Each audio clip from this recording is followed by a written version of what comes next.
Ægingi, deildarmeistaratitillinn í Höfn. Þú lítur að vera glaður í dag? Mjög glaður.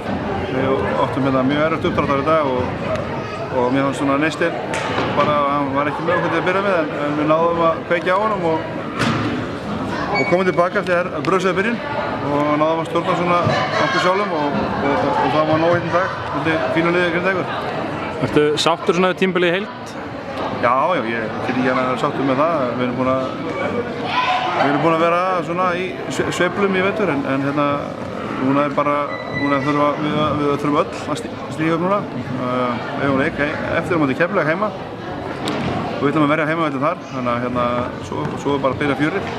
Þá þurfum við bara að vera í stöði og klári í aksjóni, þannig að þetta er mjög stór og mikill titill, þessi deildartitill, en hérna hann gefur okkur heimavöllinn og við þurfum að nýta okkur það og maður nýtir það ekki nema að framkvæma hlutina 100%. Og ég verð að segja að í dag gerðum við ekki til að byrja með og ég er svolítið vonsvikinn með það en hérna við veitum hvað var undir, en hérna ég tek hatt mér ofan fyrir hvað við náðum að snúa yfir og það er ekkert auðvelt. Nú færðu nánast öll stigin frá 2 leikmönnum.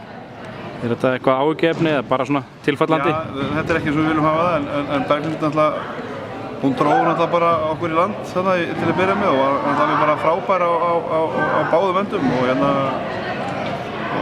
hún var að stiga hægst í hálfleik og hérna að fá framlag svona hástigaskor frá 2 leikmönnum.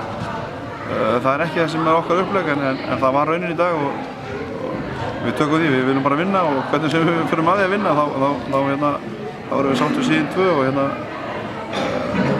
aðrir leikmenn þurfa bara, við þurfum öll að halda, alveg sama hversu mikið er á gólfinu. Það þurfa allir að koma með eitthvað á gólfið og við vitum það. Nákvæmlega. Það eru góð sigur í dag, til hamingju með þetta Ægingi og gangi vel í úrslitakeppninni. Takk fyrir það.